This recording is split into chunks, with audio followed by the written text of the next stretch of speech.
go. Come on, where is it? Dave, it's your Idaho Central app here. Any chance you're missing a debit card?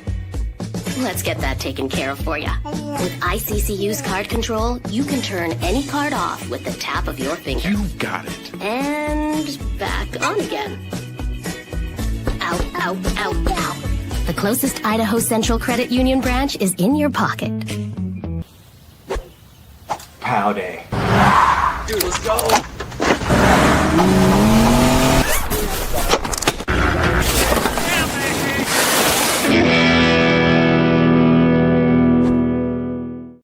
1970 was the year my dad, a Boise firefighter, started Sunburst painting as a side gig. His dedication and love for this community was always inspiring to me. That passion led me to start rowpaint.com, turning what began as his side job into a family business that's been serving Boise for generations. For over 60 years in the Treasure Valley, the Rowe family name has been synonymous with hard work, dedication, and commitment to the community that's given us so much. We are a family-owned business who are proud to be sponsors of Boise State Athletics, to serve not only Boise, but our neighbors across Idaho and the surrounding states. From my father's first brushstroke to numerous paint and coatings projects today, we're here to make Boise a better place, one project at a time. Power in people, pride in painting.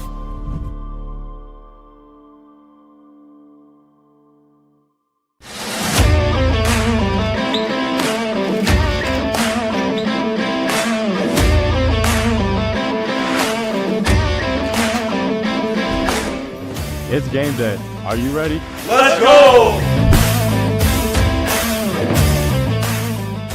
Bronco Nation News is presented by our title sponsor, RovePaint.com. Our major sponsors, Idaho Central Credit Union, Taco Bell, Lithia Ford, the Blue and Orange Store, Jacksons, and our contributing sponsors, Signature Roofing, Western Collective, Snake River Pool and Spa, Transportation Compliance Service, Boucher Real Estate, Ridley's Family Markets, Circa Las Vegas, Lean Feast, and Timberstone Golf Course.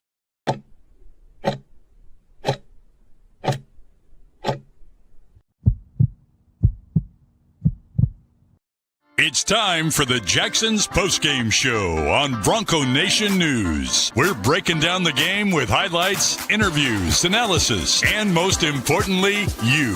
Give your thoughts on the game in the ICCU YouTube chat, and we'll include the best ones on the show. Or leave us a message on the Signature Roofing voicemail line at speakpipe.com/BNN. The BNN Postgame Show is presented by Jacksons, where 25 cents from each hot dog sold goes directly to the Horseshoe Collective to support Boise State student athletes. Need snacks, a coffee, or cold drink? Visit a Treasure Valley Jacksons today. The title sponsor of Bronco Nation News is RovePaint.com, the official paint and coatings company of Boise State Athletics. For all your painting needs, check out RovePaint.com. Now, let's go courtside and join five-time NSMA Idaho Sports Writer of the Year, BJ Rains, for the Jacksons Postgame Show. Wow, how about that one? Boise State comes back to beat Fresno State.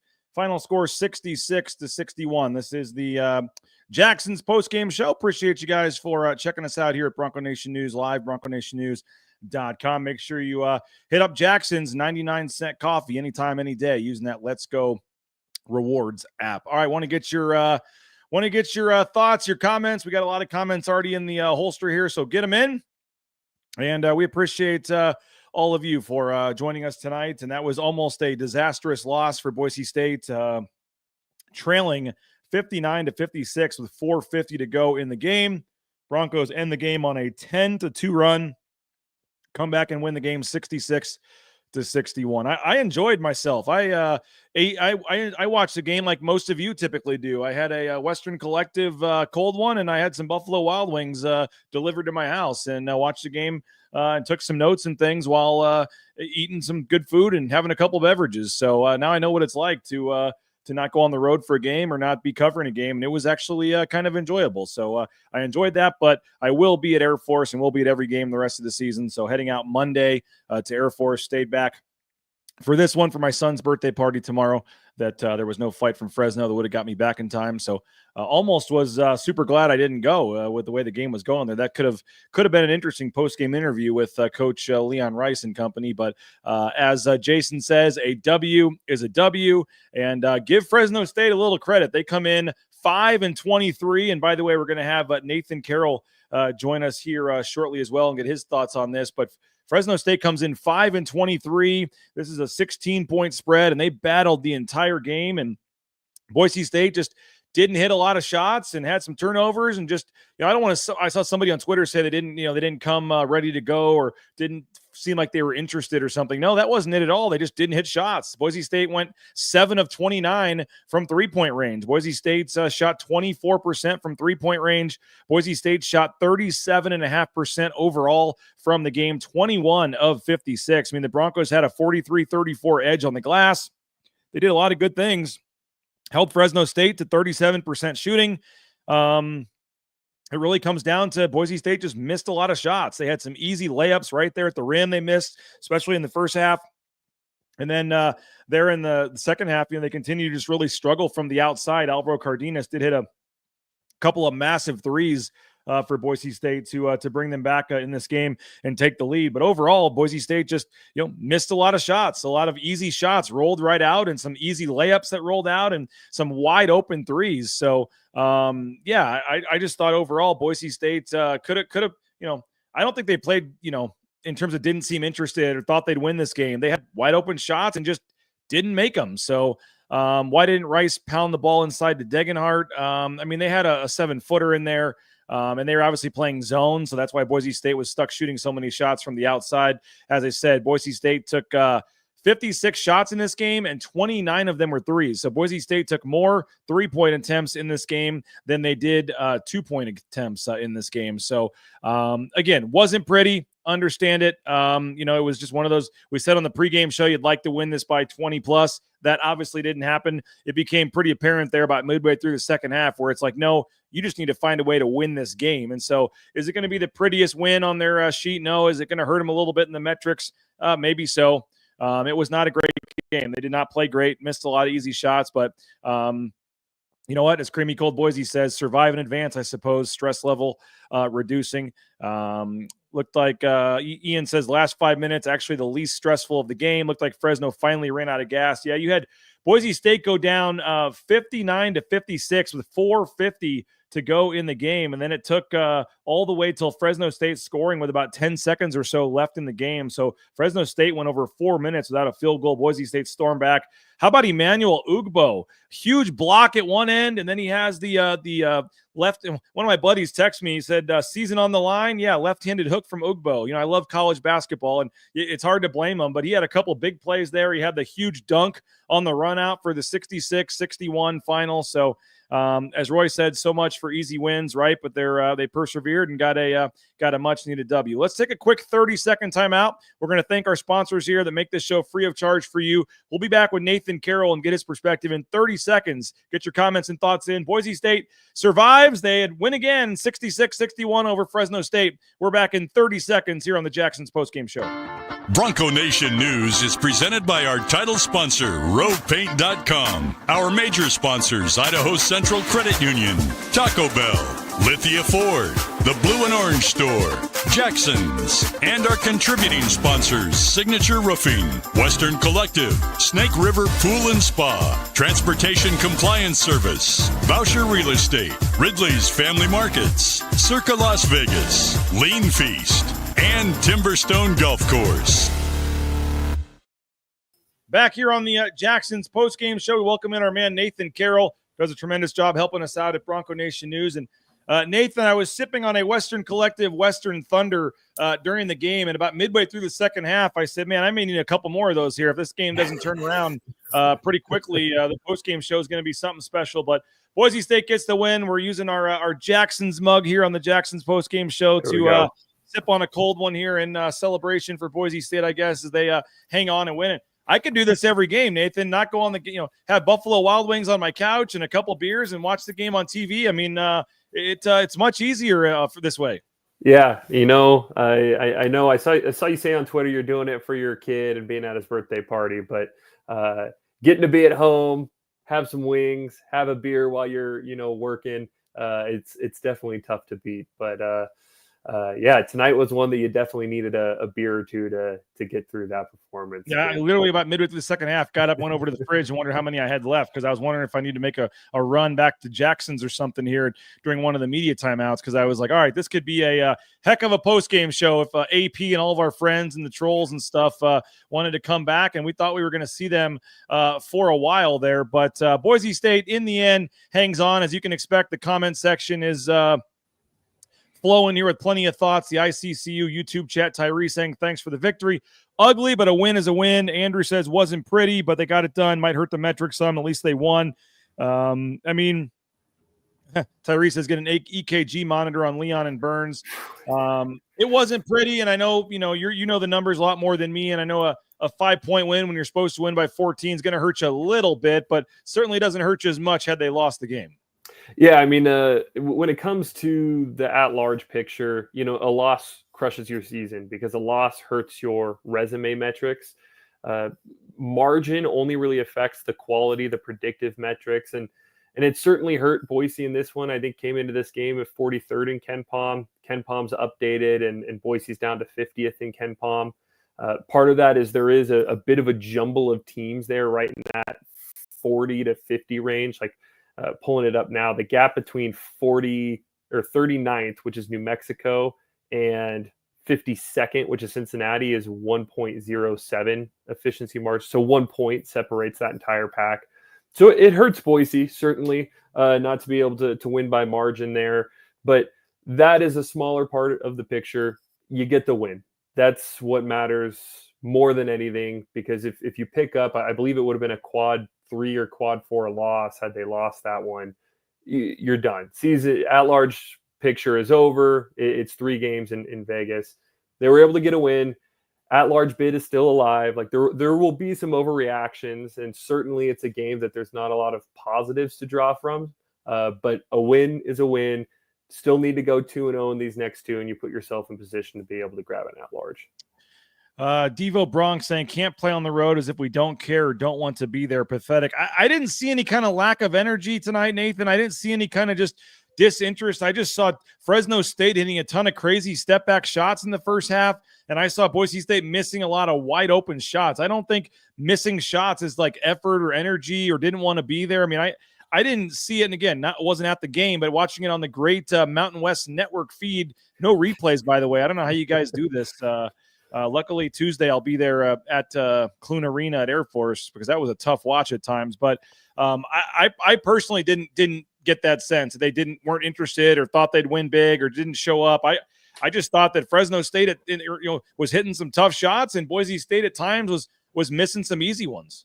Yeah, I would say the first half was definitely defined by Fresno played a lot of ISO ball. I didn't track down every single isolation possession, but it seemed like they made a point to try to attack Andrew Meadow and attack RJ Keene with their guards. Those two guys are two fairly good defensive players, but at times this year, Boise's had trouble with shiftier point guard types. That first half, I think they scored 26 points. They had 1 assist that entire first half. 1 assist. I saw your tweet. I had to go look at the stats to make sure you were right. And they finished the game with 3. The game plan from Fresno was, let's play isolation and hope some of our bucket getters can get buckets, and they did. Credit to them. And Boise State, they had good looks all the entire first half. It was generating wide open looks and missing them, and it wasn't just the 3 ball. They were missing bunnies at the rim. They were missing putbacks. It was anything they could have missed, they did. The second half, Boise State starts to do a little bit better offensively, not a whole lot, but a little bit better. The story for me in the second half was the offensive rebounding in Fresno State. Fresno State's one of the worst offensive rebounding teams in the country. I think they're 299th coming into the game. They've updated those metrics, so we'll see where those are at. But 299th coming into the game, I believe, and Boise's the second best defensive rebounding team in the country. And at the end of the day, they finished with, let me pull up the box score here. Fresno State finished with 14 offensive rebounds, 35%, which is got to be one of the highest that Boise State's allowed this season. For whatever reason, some bad bounces of the ball, some not so great box outs. Boise State really struggled with defensive rebounding, which gave Fresno ample opportunity to score in that second half. Yeah, and just to get the exact numbers here, 286th was Fresno State's offensive rebound percentage. They only got offensive rebounds on 26.3% of their shots coming in. It was 286th. Boise State did come in I think it went to fourth. I don't know if this is already including this game or not. Yeah, it is, I guess. So they dropped down to fourth. I checked Boise before the game, and they were at the game. But you're right. One of the best defensive rebounding teams, one of the worst offensive rebounding teams in the country.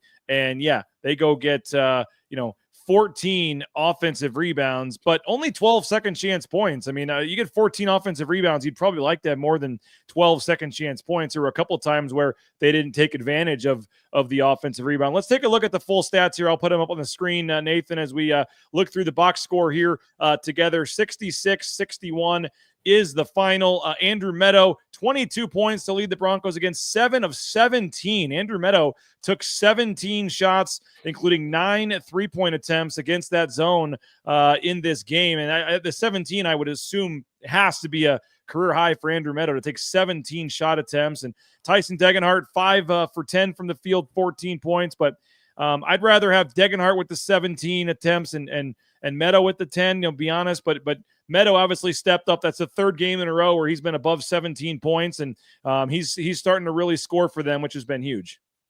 Yeah, and I think it was a mixed bag from Andrew Meadow today, if we're being honest. 7 of 17 on the particular shot diet that he has is a little bit lower than you'd like. And, certainly some buddies that I was texting with throughout the game, they just kept saying, man, Andrew Meadow gets an open look and it doesn't go in, right? And so a bit of a mixed bag, but in a game where you needed scoring from somewhere, he was able to provide it. I thought in the second half, Tyson and Cardenas did a much better job of scoring and being able to contribute in that way. But, all the things that we had talked about after that Utah State game about everyone who had played well. It looked like, between the Utah State game, the New Mexico game, and that Nevada game over the last 3, it looked like Boise State had a multitude of scoring options now to be able to rely on, and then come out here and against Fresno, a game that, again, I think the spread coming into it was 16.5, somewhere in that ballpark I didn't see the closing number. And it ended up just being a whole lot of Andrew Meadow, especially in the first half. But I thought in the second half, Alvaro Cardenas played really well. How about 9 rebounds from Alvaro Cardenas? When you're getting that sort of production on the boards from your point guard, usually indicative of really high effort from, in this case, Cardenas, but really any point guard. Really impressed with what Al did in the second half, trying to push this team to a win. And then, 6 assists at this point, you've just come to expect that from Alvaro Cardenas, right? If it's anything less than 5, you feel like something went drastically wrong. So, it's a game I don't want to sit in and needle in on specific players too much, but after Utah State, we said, yeah, everyone played well. You got to feel really good about where this team's going forward. I don't think anyone had a great game tonight. I think pretty much everyone didn't play to a standard that they would be happy with. And, you're really you're happy that you're able to walk away with a win. Yeah, no doubt. And like I said, Boise State shot 37.5%. And again, more 3-point attempts than 2-point attempts in this game. 29 3-point attempts, only 23 2-point attempts. And they shoot, like I said, 37.5% from the field, 24% from 3-point range. So the 11 turnovers is right about their season average. But I mean, they just missed some shots tonight. And as you said, Fresno State, man, playing down. I mean, give Tremble credit, 19 points for him. Brian Amuneke, number 21, early on in the game, he had a couple step back threes that kind of, get them going early. And, when you're a team like Fresno State, when it's not going great this year, you see a couple early ones go in, you're going to start to feel pretty good about things. And I thought Fresno kind of rode that wave of confidence. They said there was a decent crowd there. I saw the upper level was tarped off or had, the curtains there. So, because it is a pretty large arena. So they said, but, the announcers, made it seem like the crowd was getting into the game a little bit. But Fresno hung around. They had nothing to lose. They're 5-23. And yeah, maybe as Jared says, I jinxed it by not going, but Boise State was able to get the win. And see, I don't even really, I mean, do you think they had a lack of energy? Like, I don't really, Kurt says lack of energy. I just don't know how you can tell watching the Mountain West Network stream that. And nothing against you, Kurt. I just thought it was more of, I will say the rebounds, I guess that could be considered energy. I mean, to give up 14 offensive rebounds is not good. But, you know, all is not lost. As Brian says here, Nathan, 6 bubble teams lost today. 3 more are currently losing. I know you've been tracking that, but, you know, like I said, you'd rather be Boise State than an Oklahoma or SMU or some of these teams that didn't even win today. Yeah, definitely. I mean, you look at the other bubble teams out there. You mentioned Oklahoma, who had a brutal loss against the last place team in the SEC, and by 20 points. It was a 30-point game at one point. Like, Oklahoma may have played their way off the bubble today. Nebraska loses at home to Minnesota in a Q3 loss, I think, for them, that you're putting yourself, you know, potentially on the wrong side of the bubble. So is it a pretty game? No, you get the win. That's the thing that matters most. I would echo what you said. I don't think effort was an issue. I think it was just a case of Boise State had a lot of open shots, and they did not make open shots tonight. And that's something we've talked about throughout this season. This team hasn't been a consistent shooting team throughout the year. You know, going 7 of 29 from 3, it wasn't like they were taking a bunch of step back threes or contested fadeaways. They had a lot of open looks on catch and shoot opportunities, and it didn't fall tonight.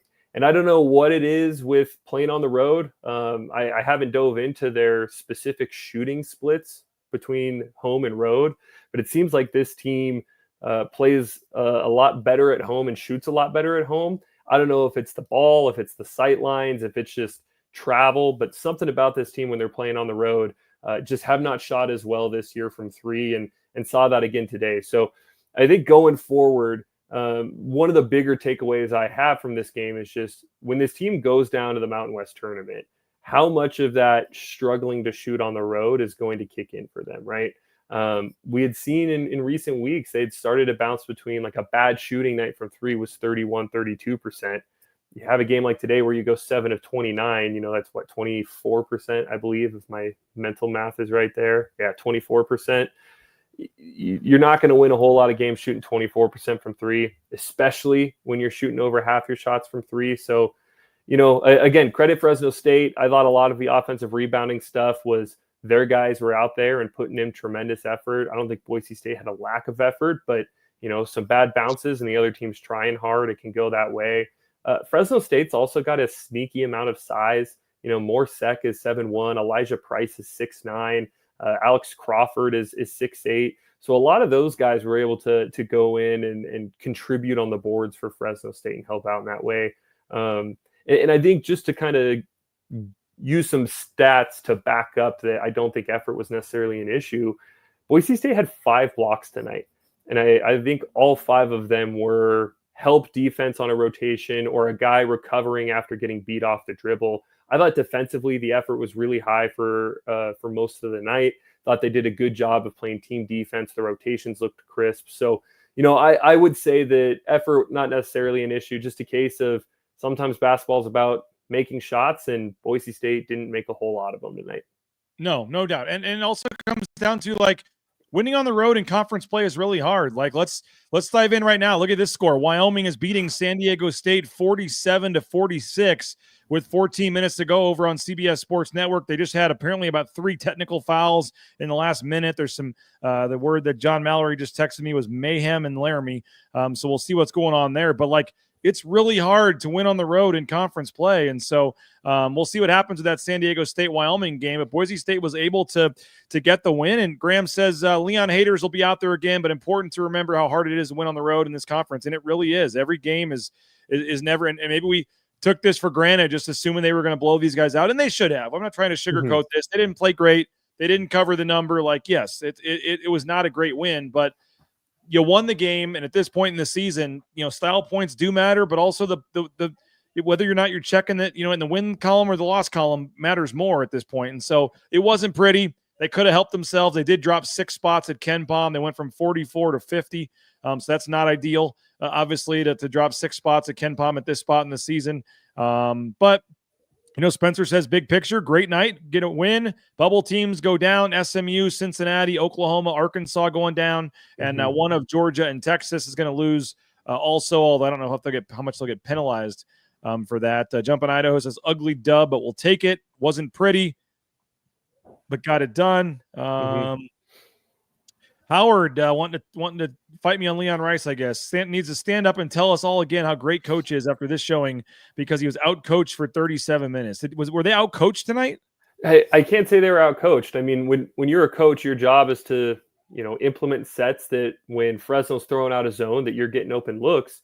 Boise State had open looks. It's fans love to blame coaches, but the reality is at some point, players got to make shots. And we've talked about it plenty, but to me, that is the story of this game is Boise State had a lot of open looks and did not make said open looks. I mean, there were even in the first half, Omar Stanley gets rejected on a dunk. They miss a wide open lane in transition. Like anytime there was an open look, Boise State made it harder on themselves than they needed to. That's not a coaching issue. That's players just having a bad day issue. Yeah, there was at least an Andrew Meadow. I think Andrew Meadow, Degenhart in the first half, especially, there were just some point blank layups that they missed. I think Pearson might have had one. I know Andrew Meadow had one. By the way, this is having a Western Collective beverage in my Jacksons cup here on the postgame show, hitting all my sponsors. It doesn't get any better than this. I may never go cover another road game again, to be honest with you, Nathan. Just being able to be on the air and be sipping on a cold one and not be breaking any laws or anything. This is I'm enjoying this very much. I hope all you guys are enjoying one and sipping on one as well. As Kurt said, they won, but it wasn't pretty. But they won. That is all that matters. For a win, it feels like a loss. Bronco 130 says, glad we won though. Win is a win. Let's see. The zone really gave us issues. Also missed so many wide open looks. As Bob says, yeah, it's BJ's fault. We got the W. Utah State is wishing they had. Again, it's not pretty. We're not trying to sugarcoat it here, folks. They didn't play great. They missed a lot of easy shots. We said on the pregame show they might win by 30, and there you are with 4:50 to go, and you're losing by 3. But I mean, they got the win. That's really all that matters. But when for you, Nathan, did it switch from they'll be fine to they're actually in trouble here? Because for me, it was about I'm going to go back and look at my points here, but beginning of the second half, it's fine. But then there was back-to-back threes. Boise State was up 39-36, and number 0 was that Tremble, I believe it was. Yeah, number 0 was Tremble hits back-to-back 3-pointers with 12:38 to go, and Boise State's down 42-39, and you're kind of like, okay, we'll see. It's getting a little tighter. And then there was an offensive rebound and a putback. This was the play for me. There was Boise State was up 45-42. Alvaro Cardenas hit back-to-back threes. Boise State goes up. They score a bucket, and there's a free throw. It's supposed to be an and one. Boise State's up 1. He misses the free throw, but there's an offensive rebound for Fresno State. And then Tremble scores and ends up being a 4-point possession. And all of a sudden, with 11:10 to go, you're down 46-45 if you're Boise State. And at that point, I was kind of like, okay, I got to roll, time to roll up the sleeves a little bit. This is a real game. This might be a game. But Degenhart hit a 3 right away. They came back, and it was just a back and forth type game. I think it finished with 17 lead changes. There was 10 ties in this game. Boise State led for 20 minutes. Fresno led for 15. It was as back and forth type game as it could have been. But were you ever worried they were in doubt of losing this game, or at what point did it get a little worrisome for you? Yeah, absolutely. Actually, that exact possession you talked about was the moment where there were kind of 2 moments for me. I think when Boise went down 13-19 in the first half, I pulled out my notepad and said, okay, we're going to have to take some more detailed notes here.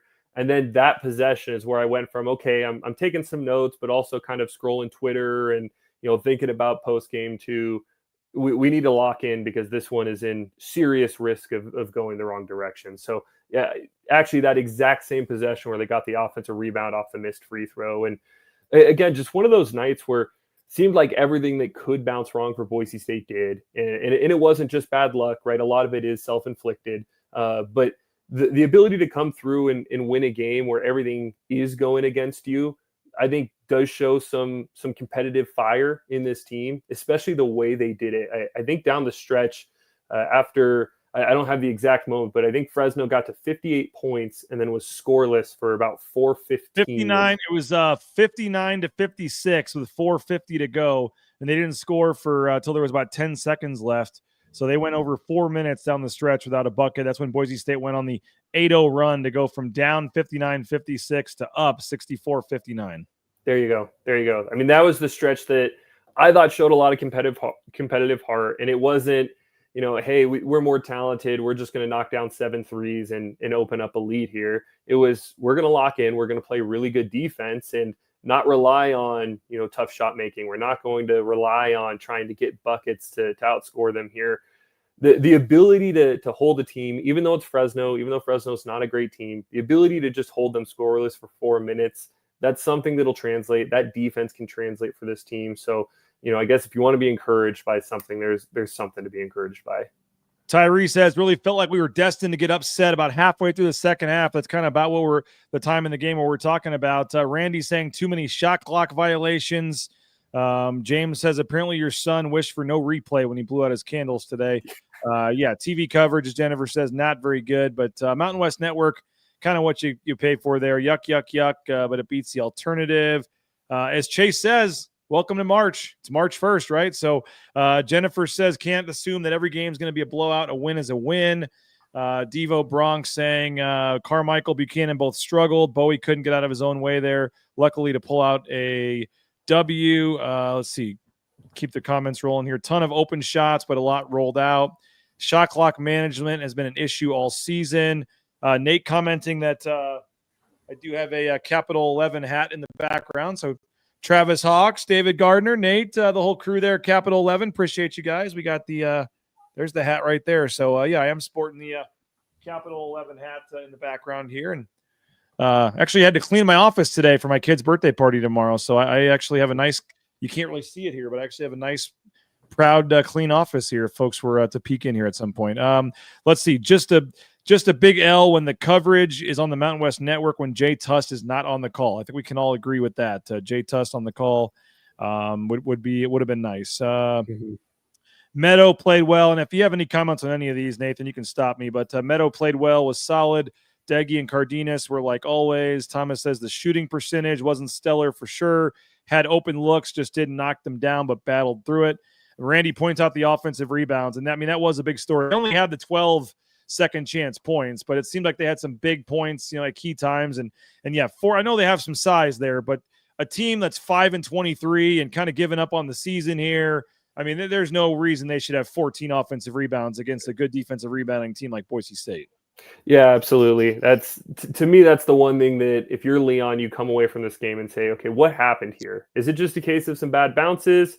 Is it a case of, there's some real things that we had to fix with our lineups, with some of these matchups?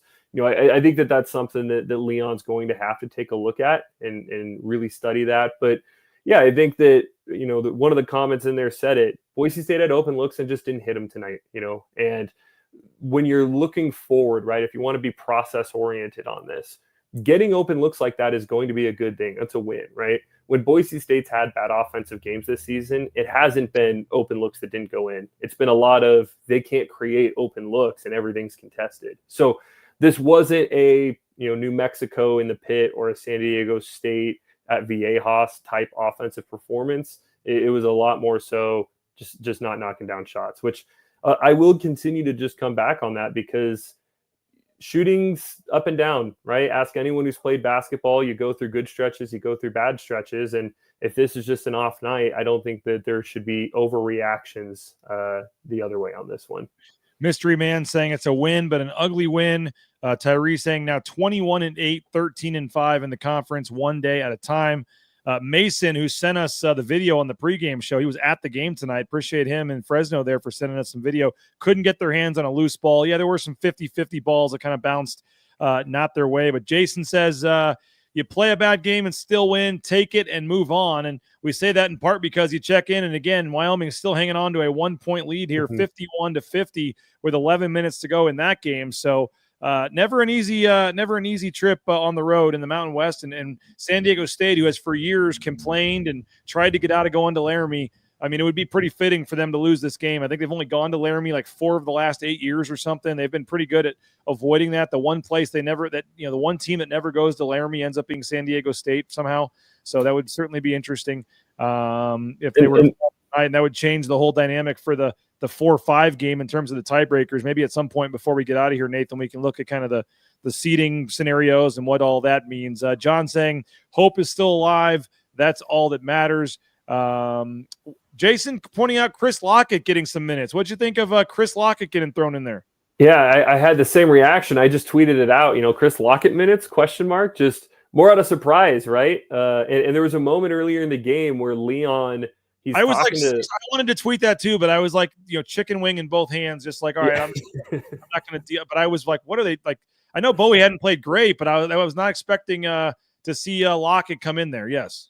Yeah, and for whatever reason, decided to go to Lockett, and he made that decision early before Lockett came in. So at one point, they cut to the bench, and he's talking on the bench to, I believe it was R.J. Keene, and turns over to Lockett, and, I'm not a perfect lip reader, but I could hear him say, you better stay ready, or see him say, you better stay ready, something along those lines.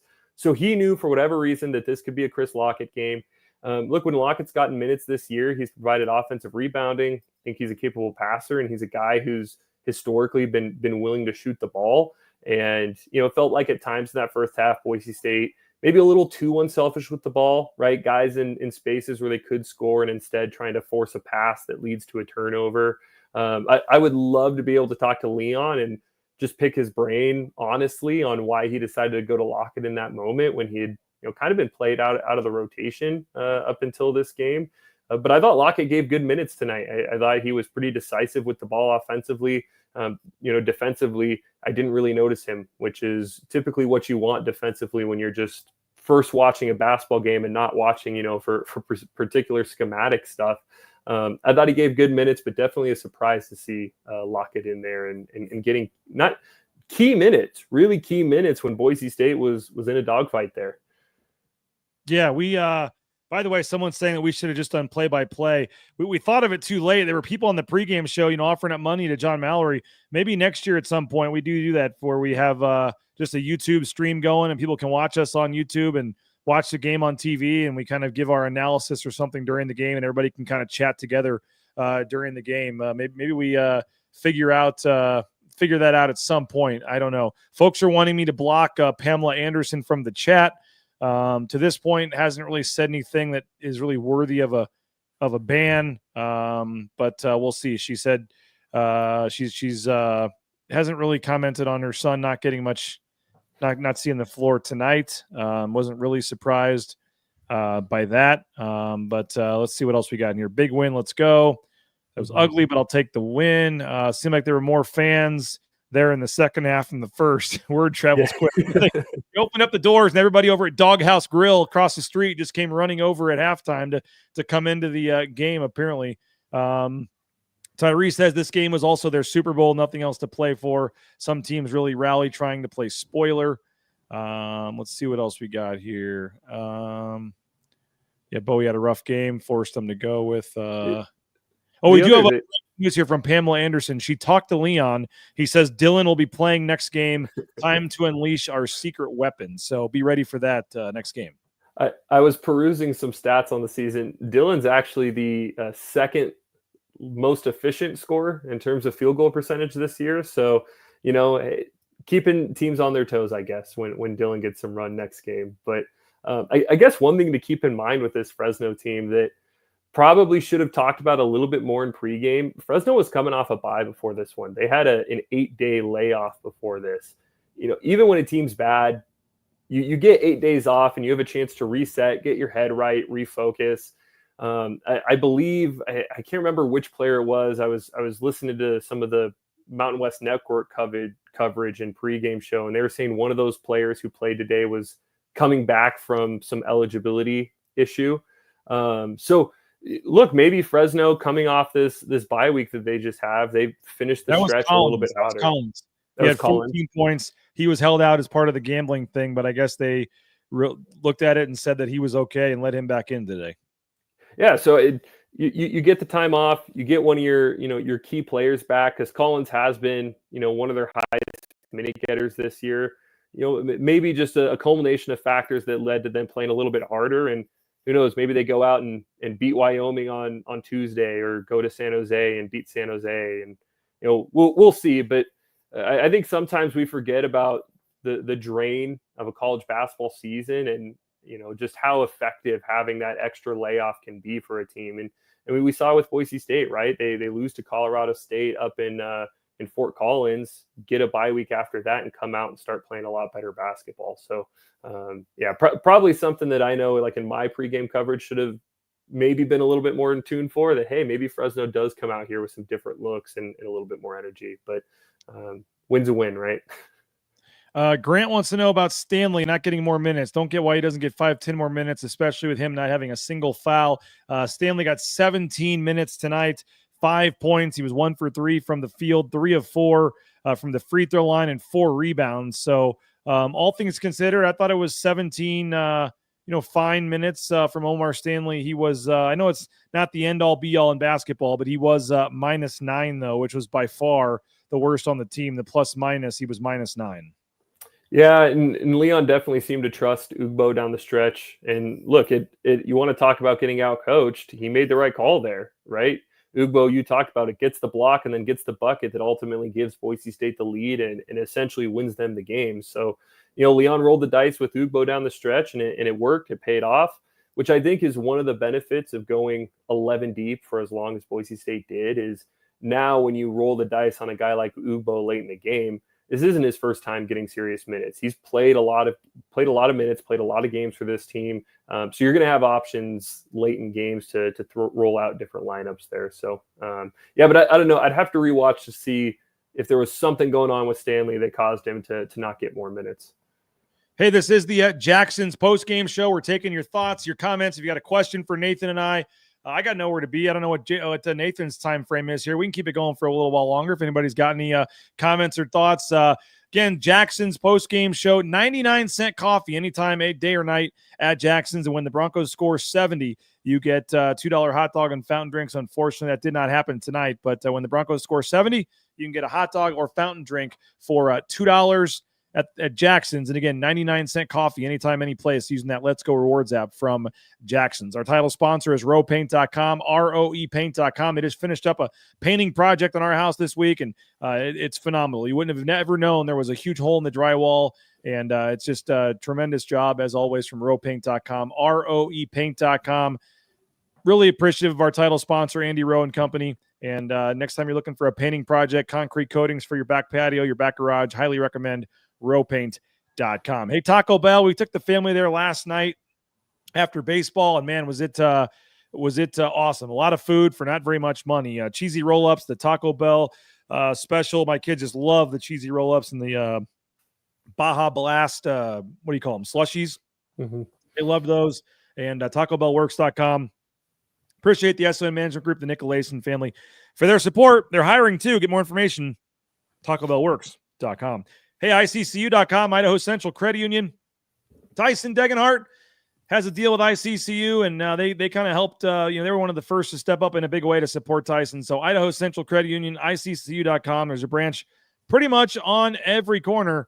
And the easiest, though, is that mobile eBranch online banking right there in your smartphone. Check them out, Idaho Central Credit Union, ICCU.com. And the Raines family, we made the switch. We're so happy we did. You may think you like your bank, but I promise you, make the switch and you'll be even happier with Idaho Central Credit Union. Hey, the Blue and Orange Store, mentioned him earlier. I got the hat over here for Capital 11, but Travis Hawks and Company, the Blue and Orange Store, you can order your Boise State gear anywhere in the world online at theblueandorangestore.com, theblueandorangestore.com. Order that Boise State gear, jerseys, caps, bumper stickers, car flags, logo golf balls, coaches, sideline apparel, whatever you're looking for, online, anywhere in the world, theblueandorangestore.com, or just go into the Boise Town Square Mall there, the second floor next to Perimage. The best selection, the best prices at the Blue and Orange Store. And our other major sponsor is Lithia Ford of Boise.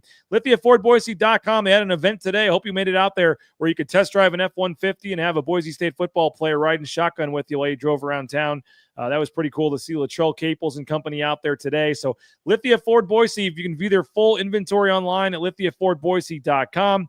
And just go on in there on Fairview Avenue in Boise to their showroom. Check out some of their great deals. They got some 2024 models they're trying to get rid of. So great deals going on right now. And they're supporting the NIL game through players, student athletes, and they've also supporting the coaches, administrators.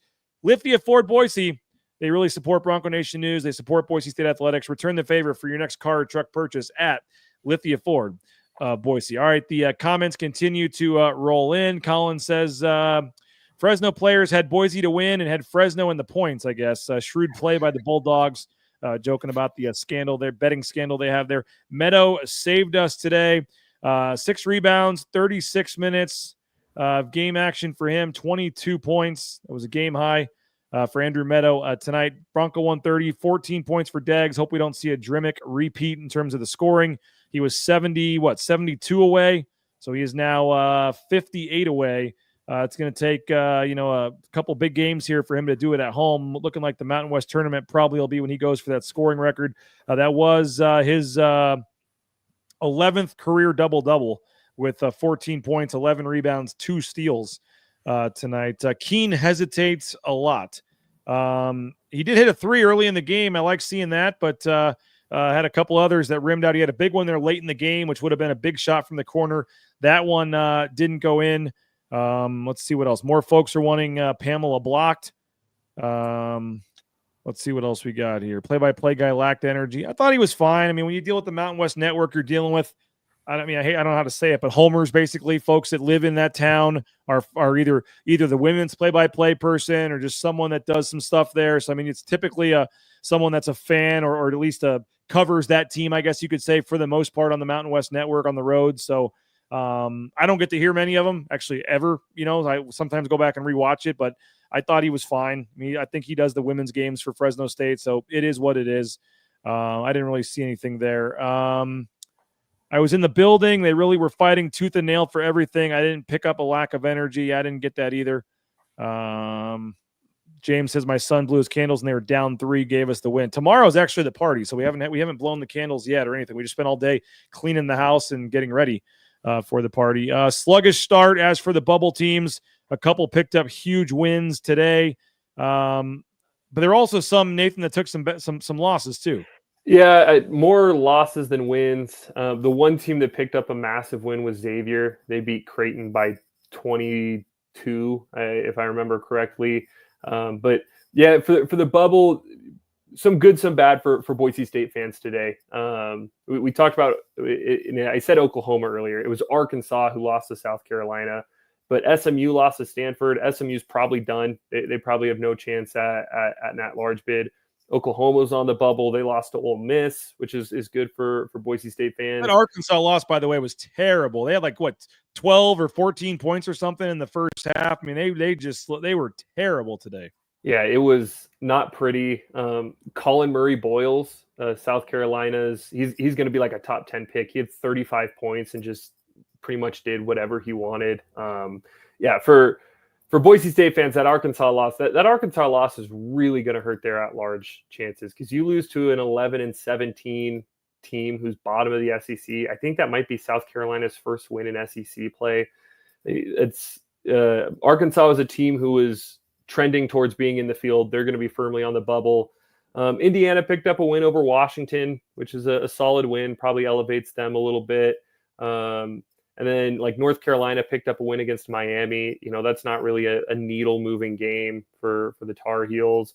Wake Forest beat Notre Dame. Again, not really a needle moving game. The one team who picked up a massive win today was Xavier. But with that Xavier win, there were a couple of teams who had really bad losses. So, I think all in all, at large picture wise, Boise State's probably in the same spot they were coming into the game. They're going to be, first 4 out or last 4 in, depending on whose bracket you're looking at. And the goal's still the same. You got to go 3-0 if you want to get an at-large bid.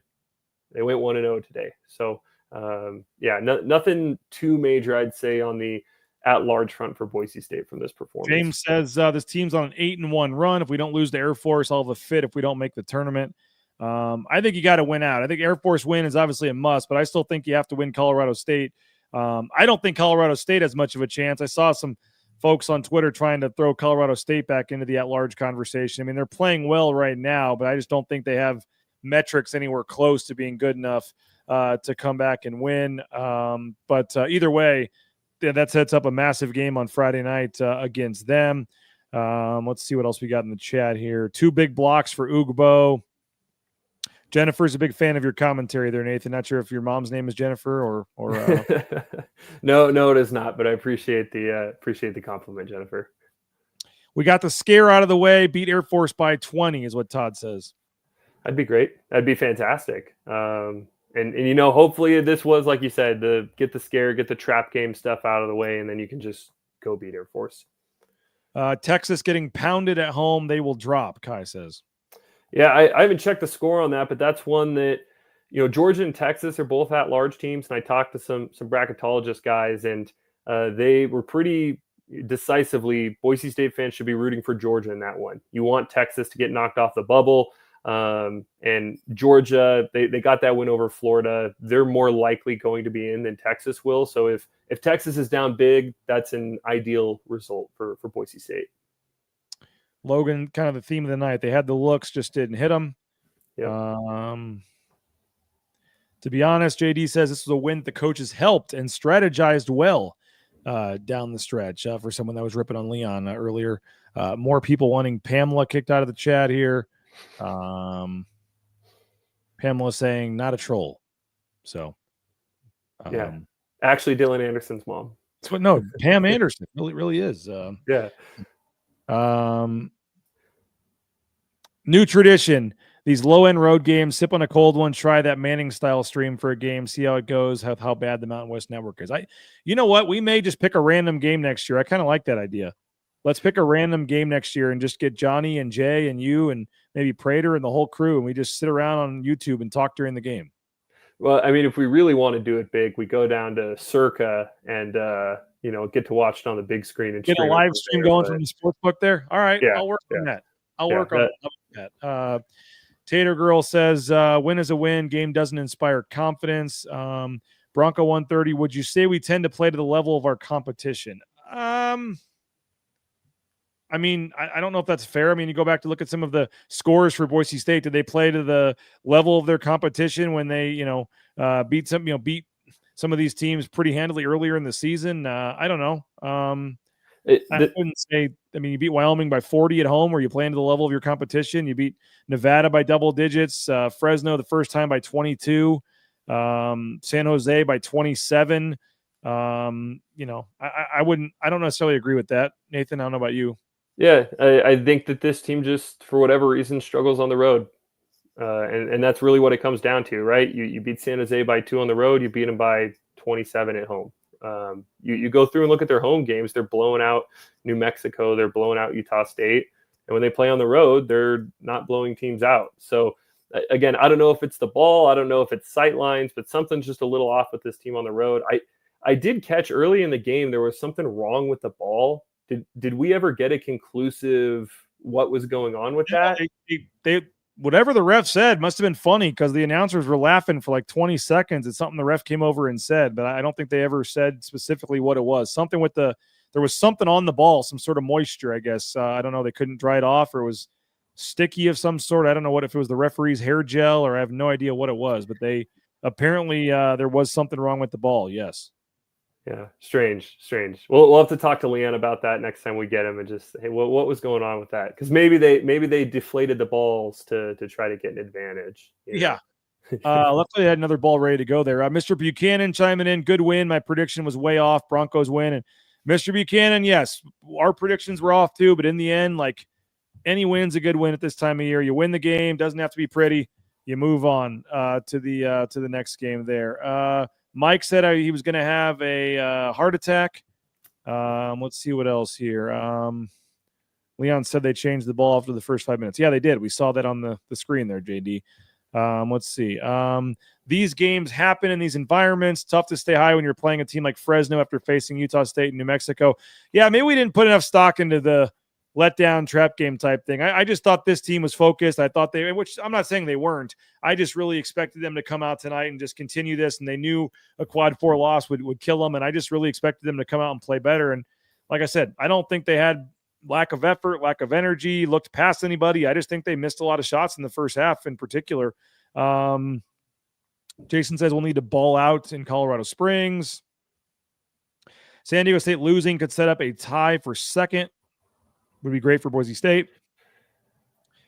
There's some weird scenarios. We'll have to look into all those. It is a 4-point game, by the way, with 3:57 to go. They're at the under 4 timeout. San Diego State clinging to a 4-point lead right now over Wyoming. We'll keep that one up to date for you. Yeah, I know that Colorado State beating Utah State was good for Boise State because of the tiebreak setup.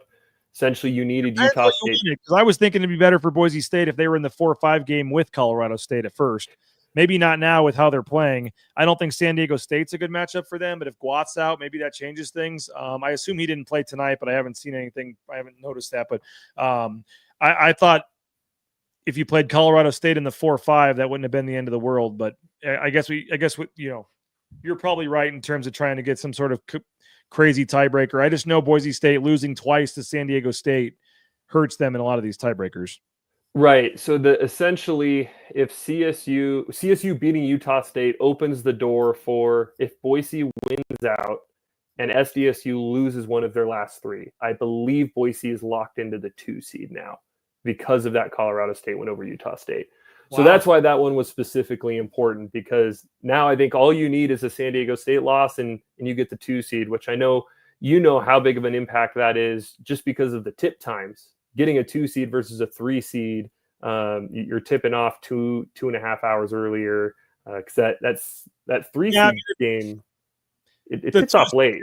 The 2 seed is 6 p.m. as opposed to 8:30, but I still wouldn't have minded the 2:30 afternoon 4-5. Yeah, that's fair, but you're right. You definitely would rather play CSU than San Diego State if you end up in that 4-5 game. So. It's, I guess, open one's blessing of a door, but, potentially opens a worst case scenario door where you're getting SDSU in that 4-5 game. But you've said it, if Magoon Guat's not playing in that game, then maybe it's a pretty significantly different matchup. And looks like we've got some comments saying no Guat tonight for San Diego State. So I know that they've said that he's out indefinitely, but they do think that he can come back at some point, that it's not season ending. So we'll see if that's just some gamesmanship, trying not to get docked by the eyes of the committee, or if it is something where he's able to come back. We'll see how that works out. There was a 1-and-1 attempt there for San Diego State. Oh, and they just turned it over. Wow. New Mexico. San Diego State missed the 1-and-1, but Wyoming couldn't corral the rebound, knocked it out of bounds. There's 3:41 to go. San Diego State is up by 4.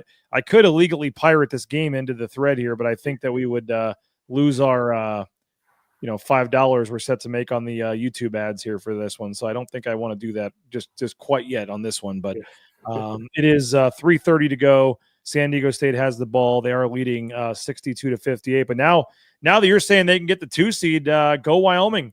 I didn't think it really mattered there at one point, but if Wyoming has a chance and right on cue, San Diego State hits a 3 and they go up 7. So that's pretty much done probably now, even though we were excited, I guess, at that point. Let's see what else here. More comments about Lockett being out there. No answers on whether or not Fresno players took the under. Yeah, we weren't sure on that. What time do we show up for the birthday party tomorrow? Let's see what else we got. Mike says, I'm exhausted after that one. What the heck? Yeah, that was told you about halfway through the second half. But okay, this is serious now. They had to really turn it on there. I mean, it got a little dicey. Did Vandy beat Mizzou? Yes, Vandy beat Missouri. Vandy is, from what I've read, off the bubble at this point. They're in, even if they lose out. So that was one where if Vandy had lost 2 down the stretch, maybe they end up on the bubble. Boise's fans definitely cheering for Missouri there, but Vandy won. They're probably in. No longer really have to root against Vandy. Nobody has to cheer for Missouri ever. You don't have to cheer for Missouri. No, but I will never cheer for Missouri. That's okay. Boise State fans should be cheering for the Gonzaga Bulldogs tonight. That's a massive one. Somebody asked you on the on Twitter earlier today. But I agree. I think San Francisco. That's the team you want to knock down. Yeah, San Francisco still has some slight, bubble hopes, and beating the number. I think Gonzaga's 9th in the net. That's a great way to put yourself back in the at-large picture. And as much as we want, I say we, as some Boise fans would want Gonzaga to fall off the bubble. If you end up with a situation where it's close between San Francisco and Boise, you don't want San Francisco to be in the picture because they have that tiebreak win. Similar thing with San Diego State, right? Where cheering against San Diego State, trying to get them off the bubble, is in some ways counterproductive because they're 2-0 against Boise. I think the only chance that you have to get a bid over SDSU is if you beat them down in Las Vegas. So, Boise State fans be cheering for Gonzaga tonight, and that's definitely just me saying that as a Boise State site host for you guys, and nothing to do with my fandoms as a. You're an alum. It's all right, man. You're an alum. You're towing that line pretty good. It's all right. I'll allow it there. It is a 6-point game, but another offensive rebound for San Diego State. They are just controlling the glass here at the end of the game. So I'm not expecting anything there. But apparently George Washington said at one point every game is a trap game. Good to know. Jason is going to be watching Hoosiers in honor of Gene Hackman, I guess, after the game tonight. Do you like Hoosiers? Yeah, it's fine. Okay. I don't, it might be a little overrated. It's a good, solid movie. I don't know if it's like one of the greatest movies ever. Yeah. Okay. I feel fairly similar. I'm not a huge fan. I don't think it's like the best. It's been a long time since I've seen it too. I'll be honest. Yeah. Fair. Anyways, just Gerald wanting to know why Fresno was allowed to change the ball out. I mean, obviously there was a problem with the ball. Devo is saying stick them. There was something. Yeah. So I don't. I mean, it wasn't Fresno trying to just get some advantage by switching out the ball. There was something with the refs, and both teams agreed the ball needed to be. I guess this must have been it. Chase says the over/under was 1.5 on basketballs used in the game. So there it is. Yes, we do actually have some travel package discounts for the Mountain West tournament. If you're wanting to go and stay at Circa Las Vegas or the D, send me an email. It's just my last name, Rains, RAINS, at BroncoNationNews.com. We have some promo codes. There are some promo codes for Circa or the D. So reach out to me if you're wanting to go to the Mountain West tournament and stay at Circa or the D, and we will help you out with that. Russ wants to know who we're giving the Mark Moss Fan Overreaction Award to tonight. Were there any? I have a couple. Did you see any in the first half or anything where fans were saying this is not a tournament team or giving up on them at some point? I saw some of it, but if you think this isn't a tournament team because they're down 6 against Fresno in the first half, I think that's at least somewhat reasonable. I didn't see anything that was too egregious. I didn't see anything that was, oh man, this guy stinks, and then he scores 20 points and ends up being the best player for Boise down the stretch. So definitely would rely on the comment section here to go find a couple of tweets for us on that one. Mr. Buchanan says the Buchanans are considering relocating to Boise. What do y'all think? A lot of great positive there. Boise is a great relocation, John. Ashley would welcome the Buchanans here, she says. Nathan, they're wanting to know, what do you think about He Got Game? Great movie. Denzel, Ray Allen, fantastic. Big fan of He Got Game. Little explicit at a couple parts for my like, but really good. That's like top 5, top 3 basketball movie for me. So that's a good one. Devo Bronx saying my wife likes the D on Fremont Street. Yeah, I see what you did there, Devo Bronx. I'm going to move on. Todd says do it in terms of the Buchanan family moving out to Boise. Incredible place to live. Can't wait to move back. Lisa also saying Boise's wonderful. All right, so again, score right now 68-62. There's 38 seconds left, so it looks like San Diego State is going to hang on there. Let's take one more look at the stats here. Anything else stand out to you, from this one, Nathan? We mentioned Boise State. Degenhardt gets his 14, 22 for Meadow. Cardenas with 10, 9, and 6 assists. Boise State did have 14 assists in this game on 21 made field goals. A little atypical, the more 3-point attempts than 2-point attempts. I thought I was watching Texas Tech shoot again against Kansas today with all the 3-pointers they kept jacking up. But the 26 points in the paint. We see the 21 second chance points. Any other stats or things that you want to point out from this one? Yeah, no, I think we hit on the big things. Really that it was a bad shooting night, and there were some issues on the defensive glass. But I guess one thing that we can point to, if you're looking for some hope as a Boise State fan, 17 of 20 from the free throw line.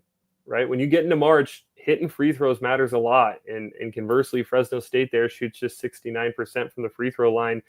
I think you've got to be happy with the fact that this team can knock down free throws, shows a lot of poise and composure in those situations. So, you got to hit your free throws in March. Can't tell you how many times teams I've rooted for lose games because of missed free throws. And, Boise State doesn't win this game if they don't shoot as well as they did from the free throw line. So just one last, I guess, positive spin on what was a not so encouraging win for the Broncos. So here's the current Mountain West standings. I'll try to zoom in a little bit on this. And again, this will change here when San Diego State plays momentarily. But the conference standings, overall records here. You were talking about some of the tiebreakers and things. We start to kind of wrap this show up, Nathan. Big picture here. Boise State 13-5. Utah State sitting there with 5 losses. San Diego State also with 5. If Boise State were to beat Colorado State, you could theoretically have the 4-way tie there with 5 losses. Very jumbled. You go to how you did against the first place team. I know Boise State has the split with New Mexico, or I guess you go to how you did with each other first. Mm-hmm. And San Diego State having we're not giving them the free ad here. Sorry, Pilot. Pop-up ads on my screen. But I don't know how it all will play out or work, but there's certainly it's going to be tough for Boise State, I think, just because of the losing twice to San Diego State. Yeah, so essentially the way this will work out is if you're in a tie break with San Diego State, getting swept in most scenarios is knocking Boise State down, or I think automatically knocks Boise into either the 4th or the 5th slot. So if San Diego State is part of a tie break, you're finishing 4th or 5th. If San Diego State loses one down the stretch and you finish above them, and the tie break is just with CSU and Utah State, all 3 teams split with one another. So it goes to who beat New Mexico, and Boise State's the only team who was able to grab a win against New Mexico. So, for Boise State fans, you got to root hard against San Diego State in these next 3 games.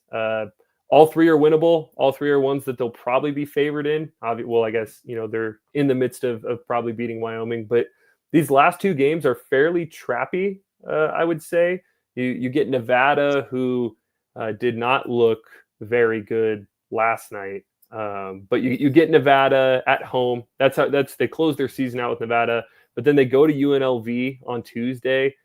It's a quick turnaround, having to go from Laramie to Las Vegas. UNLV looked pretty good last night against Nevada without Dedon Thomas. So, that's not going to be a walkover win. But if you're a Boise State fan, you need San Diego State to drop one. And then obviously the biggest thing is just go 2-0, beat Air Force, beat Colorado State. If you don't do that, the points here are all moot. So be sure to grab these next 2 wins. But yeah, that Colorado State win actually very helpful for Boise State in terms of seeding for the Mountain West tournament, because even though Colorado State's only on 4 losses, you play Colorado State, you have a chance to I guess control your destiny since you play them. Which, by the way, I don't know if you caught any of that game. Neat Clifford is so good. I had said on Twitter that there was some talk about all Mountain West or Mountain West Player of the Year. A lot of people saying Donovan Dent should be runaway. He should be unanimous. And I just threw out there that I'm not saying it shouldn't be Dent, but Neat Clifford is really, really good and definitely deserves to be in that conversation. And showed it tonight. I mean, he was phenomenal, doing absolutely everything for CSU. And it's a shame because Tyson Degenhardt's, having a heck of a year too. Just not probably quite as good as those guys. And as of now, at least with Dent, certainly, higher in the standings as well. Mm-hmm. Yeah. Do you know? I know historically they've done 5 players for all Mountain West. Preseason, I think they upped it to 10. Have we gotten a release on whether it'll be 5-team all Mountain West teams or 10, or 5-player or 10-player all Mountain West when the season ends? By the way, it's a 3-point game with 6 seconds left. San Diego State is up by 3. They're inbounding the ball here with 6.6 seconds left, and there's a foul, so they're going to be going to the free throw line with 6 seconds left. So, by the way, they're switching it this year. In the past, they've had the media and the coaches do separate ballots. There's been separate voting. About 4 or 5 years ago, the coaches essentially kicked the media out and said, we want to do our own poll. We don't think the media is doing a great job. And the last couple of years, the media was like, hey, we're going to do our own poll anyway. And we would release ours before the coaches would. The coaches was the official Mountain West one. but there was a lot of confusion. Some schools would honor the media ones, some wouldn't, and it was just kind of weird. And I guess the league basically went back to the coaches and was like, this is dumb. Would you let them back in? Can we do one poll? And they did say yes. So myself and Jay Tust, I believe, are the two voters in Boise this year, along with Leon Rice. And so I think Leon gets one vote, and then me and Jay, each of our vote is worth basically a half a vote. So the coaches' weight is double. But there'll be, a head coach and then 2 media members in each town that are voting on these awards. And so typically it's just 5. Oh, they missed it. They're going to have a chance for a 3. They're down 3. They're going to let it fly for the tie. Oh, what did they do? Oh my gosh. Oh, I hope you guys saw that. Wyoming had a chance for the game tying 3, and there was a guy coming at him, and for some reason he passed the ball to the guy in the paint, and then he wasn't looking for it. There was only about a second left anyway, and they couldn't get the shot off and lost 72-69. But he got kind of his shot blocked, and then, oh my gosh, there was a wide open guy on the wing for the 3-pointer there, but there just wasn't enough time left. And you got to shoot that, number 7, I think it was. You're coming up the lane, kind of a free-for-all. BSU Bill saying he keened that. I don't know if I'd quite go that far. I mean, he had 2 guys coming at him. Would have been a tough shot. Kind of tried to pass it to a guy in the lane, but you're down 3, not 2. You got to get a 3-pointer there. Also, though, San Diego State's probably going to foul, so you're trying to just hurry and get a shot off, but that was not ideal there. So San Diego State does survive by 3 in that one. But, first shot got blocked. Yeah, it was kind of a block, kind of 2 guys in his face, but then it looked like more of a pass to me. But now we get to watch St. Mary's. Let's see. Mr. Buchanan says never missed a game. Now they're missing most of them because they're 2,000 miles away. Matthew is saying, how would they get the 2 seed? You said Boise State needs San Diego State to lose a game. Yep. Boise State wins out, and if San Diego State drops 1, essentially you need San Diego State on 6 losses, and Boise State needs to be on 5, in which case they lock up a 2 seed. All right, Nathan, what are your final thoughts here as we kind of wrap this up and look ahead to the Air Force game? Boise State wins this one 66-61. They are at Ken Pom favored by more points in the Air Force game than they were in the Fresno game. They're favored by 15 to win at Air Force on Tuesday. I will be traveling on Monday, and I will be there. So maybe the jinx is over and they'll win by 30, I guess. But I will be courtside at Clune Arena there in the Air Force Academy, where it's snowed on me like 4 years in a row going to a game there. So looking forward to getting there for that one. But obviously another game where Boise State, you'd like to win big. You'd like to rebound from the numbers tonight. But in the end, got to find a way to just win and set up a big one on Friday. Yeah, again, winning by margin less than expected hurts your quality metrics, but the resume metrics it's 1s and 0s, and that's a win. So Boise State gets the win. I think the biggest thing is just if you're a fan, don't overreact to it. Bad games happen, and when you're able to pull out wins when you have a bad game, that's a good thing. Looking forward to Air Force. It's another game where Air Force is not a great team, right? They're, I think, 301st in Ken Pom right now.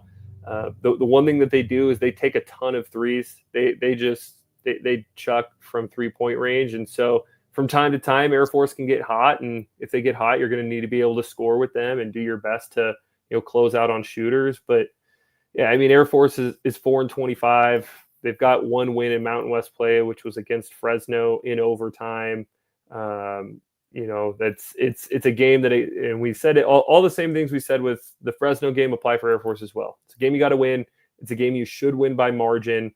And pretty much just don't do what you did today. Don't play with your food. Just come out, get a decisive victory. That's what I think Bronco Nation needs to be hoping for. And then, Mr. Buchanan, if you guys end up coming to Boise, I think BNN has a realtor that we could refer your way to. Yes, and we are. I'm actually going to allow you in just a second. I'm going to give you the honor of picking our Boucher Real Estate Player of the Game, Nathan Carroll. So get thinking on that. Ridley's Family Markets, shopridleys.com. We appreciate Ridley's Family Markets, 13 locations in the state of Idaho, surrounding states, whether it's Treasure Valley, Magic Valley, up in McCall, I love the CUNA location, but download that Skip app. Give savings up to 40% off of the checkout line. Visit shopridleys.com to find a location near you. Hey, if you need a job, get in the trucking industry. Transportation Compliance Service, transcomservice.com can help you out and get you into the trucking industry every step of the way. All the DOT overweight permits and everything you need to get out there towing that first load in no time. They're a local company here in the Treasure Valley, helping out folks all over the United States. So check them out online at transcomservice.com. Hey, you want to eat healthy? You want the same meals the football team's eating, the basketball team? LeanFeastMeridian.com. Highly recommend it. LeanFeastMeridian.com is the website. LeanFeastMeridian.com. 10,000 plus combinations: chicken, steak, fish, shrimp, you name it. It's good for 5 days in your refrigerator, so you can order it. They deliver anywhere in the Treasure Valley. Get it on a Sunday or Monday. Have meals all week. Take it to the office. Pop it in the microwave for 2 minutes. Highly recommend Lean Feast. Check them out online, LeanFeastMeridian.com. We'll take your voicemails all week, anytime, on speakpipe.com/BNN. It's the Signature Roofing voice inbox. Leave us a voicemail. Signature Roofing is the sponsor. And again, speakpipe.com/BNN is the website. Signature Roofing, mysignatureroofing.com. They sponsor it, and all your roofing needs, whether it's a re-roof or repair, an estimate, and inspection, they got you covered online. Again, mysignatureroofing.com. Love those guys. They do a great job with their roof, and we love our roof here in the Rains house, so appreciate the guys from Signature Roofing. And we do this every game. Our Matt Bauscher Real Estate Player of the Game. I'm going to allow our man Nathan Carroll to make the pick today, but Bauscher Real Estate, #1 ranked realtor in the Treasure Valley. When you buy or sell a home with Matt, you get to meet everybody in the picture there, every step of the way, whether it's the appraisal, the inspection, the walkthrough. Everything is someone different. They get all the paperwork. Everything is done. And I know everybody has 4 or 5 friends that are realtors in this town, but I highly, highly recommend you. Abe Jackson told me Matt was out showing him some houses last week. So, use Matt Bauscher. I promise you, he'll fight for you. He'll give you a great deal on whether it's a sale, whether it's a purchase.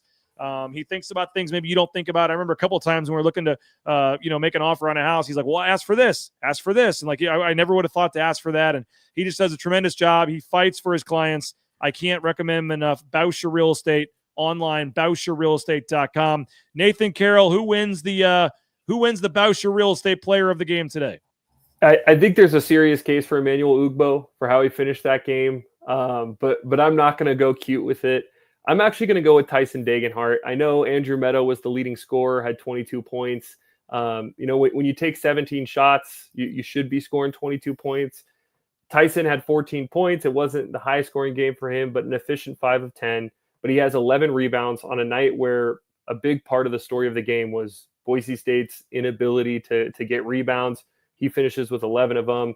He had 3 assists. He was phenomenal in helping break down that zone and help find open shooters. And if Boise State knocks down some of those open threes, I think Tyson probably has 7 or 8 assists. But I think the biggest reason is one of the notes I had for the game today. I thought Tyson was phenomenal defensively today. I thought it was one of his best games defensively that we've seen from him as a Bronco. He was credited with 2 steals. He probably had 4 or 5 deflections on top of those steals, just constantly getting into passing lanes. I thought his rotations were really crisp, really good. Tyson Dagenhart for me was the Matt Bauscher Player of the Game today for his holistic performance. Just did a little bit of everything tonight for the Broncos to help lead them to a victory. Yeah, hard to go wrong there. I would say if you're looking for like a 30-second player of the game or something, Ugbo certainly with the 2 buckets he had and the block. I mean, again, that left-handed kind of hook shot that was a huge bucket there at that point in the game. Had the block, had the run-out dunk. So Ugbo certainly provided some key minutes there. And that's the second game in a row where if you add Ugbo and Stanley's production together, that was 11 points, 4 rebounds, and a couple of assists, I think. No assists, but 11 points, 4 rebounds between those two is a little better, last game, but still not terrible when you add those two together. Final comment or two. Dagenhart somewhat taken out of his offensive game by the tight zone, poor shooting percentage from 3. A couple guys wanted Meadow. They're not happy with you. Yeah, look, when you're taking 17 shots, you should score 22 points. For lack of just a better way to put it, we talked about how Boise State got open looks tonight and they didn't hit them all. Like Andrew Meadow was 2 of 9 for 3. He was a big part of why that happened, and wasn't like Meadow's shot diet tonight was exceptionally hard. It was a lot of catch and shoot threes, and if All the talk about him being an elite and incredible shooter, we didn't get that out of Meadow tonight. And I think that's what this team needs out of Meadow. They need him to be a 3-point shooter. So yes, he was the leading scorer. And if you want to pick Meadow, I'm not going to fight you on it. But I thought what Tyson did just holistically as a passer, as a rebounder, and then additionally just defensively, I thought was phenomenal. John's asking about a 2-bedroom in Boise. Yeah, Matt, get on the phone with Matt Boucher, Mr. Buchanan. Matt Boucher is your guy, former player here. He'll hook you up with a great deal and help you out. Looking for a spot here. By the way, we do have a couple fivesomes left, and my understanding is Nathan Carroll is quite the golfer and may even go out there to the driving range for folks that purchase the extra $5 ticket and put on a show for folks. So if you are wanting to come to the 4th annual Bronco Nation News Golf Tournament, we've only got like 3 fivesomes left. We're almost sold out already. Great response in the showing here early on. But it's May 30th at Timberstone. The night before, May 29th, is going to be our happy hour event, Q&A with Spencer Danielson and some other special guests. And I know Nathan's going to make an appearance at that as well. But Nathan, we're looking forward to having you out at the golf tournament for the first time coming up in May. And you told me you're willing to help volunteer, but you're quite the golfer as well. So we'll have to see if we can maybe get a putting contest or something, maybe long drive or something to get you out there. Look, I'm going to issue a correction here because I did not say I'm quite the golfer, because I think I'm like a 31 handicap. I said I've got quite the 4-iron. I've got one club in my bag. If I'm 150 yards out, we're in trouble. But if we're 210 yards out and I can pull out that 4-iron, we're good to go. So, but yeah, I'll be out there, looking forward to it. Maybe somebody can pay up to have me in their fivesome so they can sandbag a little with my 30-something handicap. Hey, there you go. Who gets more money, Prater, Johnny, Tust, or Nathan Carroll, or Dirk Cutter, or any of our other special guests? Who steps up and pays the most money for a Mike Burns or a David Moats? Dirk Cutter is confirmed. A Leon Rice. I don't know. We put all of our special guests and celebrities out there and see who bids the most money. They might want to hear the stats and stuff. Maybe some guy that subscribes to Pro Football Focus will put you at the top of his list. I don't know, Nathan. There we go. Yeah, we'll see what happens. But yeah, if you're looking to get me on your team, every once in a while, I'm a perfect scramble partner, because my issue is I'll hit 4 balls OB, but the one that's in play is a phenomenal ball. So that's ideal for a scramble. Yeah. So I'm learning. I'm picking the game back up. I learned it as a kid and trying to pick it back up a little bit again here these last few years. So yeah, if any of you guys are teachers or are professionals, I'll take any tips that you've got while we're out there. But if we're 210 yards out and I'm on your team, we're that's a birdie, guaranteed. There you go. Hey, final score 66-61. Boise State gets the win tonight, takes down Fresno State. The Broncos improved to 21-8 overall, 13-5 in Mountain West play. The Broncos have won 8 of their last 9 games. They've only lost 1 game since January 22nd. And I know it wasn't pretty at times tonight, but they did enough to survive in advance and get the win and keep alive hopes of a at-large bid to the NCAA tournament here. Nathan, really appreciate your time, man, for jumping on here for almost an hour and a half on the postgame show, and could have kept going here. A lot of comments. Appreciate all the comments for all of you guys, all the thoughts and comments and questions and things, and made this thing fun. Great viewership, over 1,400 of you tonight. So Nathan, appreciate you for jumping on, man. I know we're looking forward to some of your content this week. Yeah, thanks for having me, BJ, and yeah, go Zags tonight. And need that. There one. you go. Root for Gonzaga tonight. Another bubble team you want San Francisco to go down. So my name is BJ Rains. Appreciate you guys for checking us out tonight. I'll be live with Mike Prater at 9 a.m. on Monday. 9 a.m. on Monday, Bronco Nation News Live here on YouTube, Facebook, and X. Prater and I will discuss this and the Air Force game before I head off to the airport. And then we'll have full coverage on Tuesday from Colorado Springs of Boise State's matchup with Air Force. But again, wasn't the prettiest win of all time, but you won, you advanced, and that's more than some teams, including Utah State, can say today. Don't forget Jacksons, 99-cent coffee. Anytime, day or night, you can get your Jacksons cup of coffee, 99 cents, using your Let's Go Rewards app. And when the Broncos score 70, you can get that $2 deal as well. Hopefully Tuesday they can get to 70, and then Thursday You can get that $2 hot dog and fountain drink as well. But the coffee deal is great. 99-cent coffee all day or night. Just use your Let's Go Rewards app. Visit a Treasure Valley Jacksons location today. That'll do it for Nathan. My name's BJ. Appreciate you guys for checking us out. Thanks to our title sponsor, rowpaint.com. All your painting needs, hit up rowpaint.com. And again, read my story. I'm going to finish up here and get to work on a nice little story about this game. I know Nathan's got some content coming early in the week as well. So check BroncoNationNews.com for more. And we'll talk to you at 9 a.m. Monday. Again, 66-61. The Broncos win it. Happy birthday to my son, Naismith. Hope you guys have a great rest of the weekend. And we'll talk to you later. Bronco Nation News Live, the Jacksons Postgame Show. BroncoNationNews.com.